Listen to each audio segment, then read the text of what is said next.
भाजपाच्या मुख्यालयात गोंय प्रदेश भाजपान मनोहर पर्रीकाराची जयंती मनयली।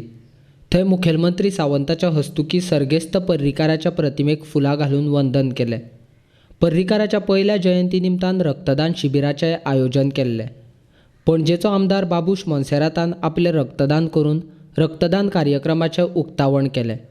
मनोहर पर्रीकारांच्या पहिल्याच जयंतीच्या निमित्तान भारतीय जनता पार्टी प्रत्येक फावटी ब्लड डोनेशन कॅम्प ऑर्गनायज करताले। भारतीय जनता पार्टीच्या वतीन हे फावटी ब्लड डोनेशन कॅम्प हो ट्रिब्यूट म्हणून ऑर्गनायज केला। सो आमचे कितलेशेच कार्यकर्ते जे पयलीं येताले तेच्या पेक्षा चड तांचेर जो मोग भारतीय जनता पार्टीचेर मनोहर पर्रीकारांचेर मोग आशिल्लो ते सगळे कार्यकर्ते तांचे यादीच्या निमित्तान हांगासर ब्लड डोनेट करपा खातीर आयिल्ले आसा। त्या सगळ्यांचें हांव स्वागत करता, तांचे सगळ्यांचें अभिनंदन करता आनी मनोहर भाई हो सगळ्यांच्या काळजांत सगळ्यांक याद ही सदांच उरता।